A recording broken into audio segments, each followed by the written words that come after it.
Good morning, Trap Talk listeners. Zach Nannini here with some more thoughts from the road. I had a few people send in questions regarding choke tubes this week, talking about what it takes to break a target, this, that, and the other thing, and I figured I'd just spend some time on it right here, right now, and let's get it out in the open. So, choke tubes, whether you have them or don't have them, right? I mean, not having them would be fixed choke guns. A lot of the older guns are fixed choke guns where they didn't have the option of changing chokes. And then a lot of the newer guns now have choke tubes in them where you can go, 5, 10, 15, 20, 25, 30, 35 thousandths in constriction. So when I speak of chokes, I usually speak in constriction versus modified, improved, modified full, because it's more accurate. So the standard shotgun barrel for a 12 gauge now standard is roughly 740 bore. Most bores are coming 740 or 727. So that's the circumference of the barrel when you use a mic, how large it is around. If I say my choke is 20 thousandths, that means it's 20 thousandths tighter than the barrel. So if I have a 740 bore, my choke tube being 20,000 would mean 720 at the end of the barrel, or at my choke tube, right? So I would get that constriction. So the common question that I hear is like, well, what could I use to break a target, at 16-yard line? Could I use an IC or, a light modified or a modified, which would be like a 10 thousandths, a 15 thousandths, or a 20 thousandths based on those? And the answer is yes, you could break a target.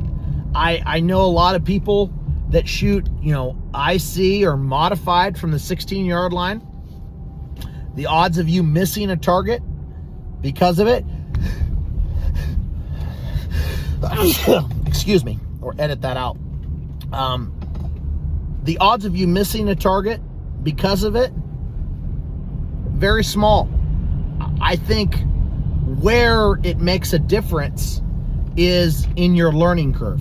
So you imagine you're going out there every day and you're shooting that modified choke, right? And at 16 yards, maybe your pattern is 25 inches. We're just spitballing, right?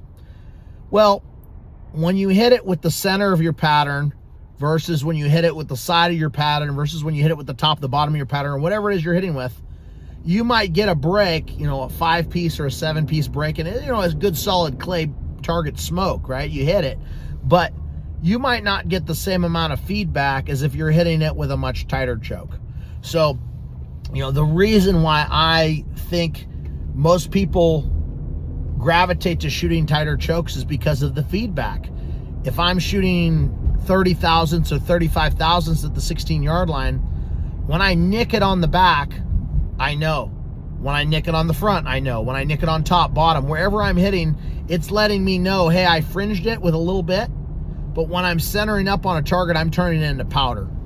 And I think powder helps your self-esteem. I think powder helps you know where the gun's shooting and makes you more accurate when you have need for that accuracy, like in a windy day where things are blowing around, versus the spray and pray method, right? I think, I've seen people put skeet chokes or IC chokes in 0 thousandths, 5 thousandths, 10 thousandths, and they're blowing them up off the arm, and you can hit them, right? You can draw smoke with that choke tube.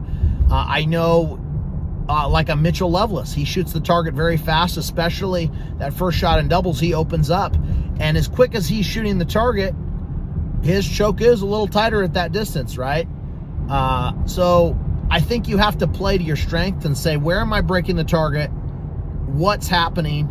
But I really like the idea of practicing with something a little bit tighter at the very least, if not all the time. So I feel we could go into another conversation about fixed choke guns, because I really feel that there are some fixed choke guns that shoot really, really well.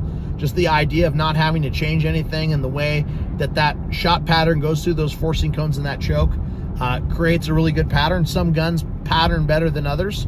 And some guns like different shells better than others as far as a pattern. So I would find what your gun likes the best, what smokes the targets the best, what gives you the most consistency, and err to the side of, I would rather be a little too tight than a little too loose, and just train, work on it, right? I think there's going to be something said about putting in the effort, putting in the work. But to sit here and say that you can't break hundreds in singles with a modified choke, I'm not going to say that, because you can definitely do it. I mean, 15, 20 thousandths, that's plenty of choke to break the target.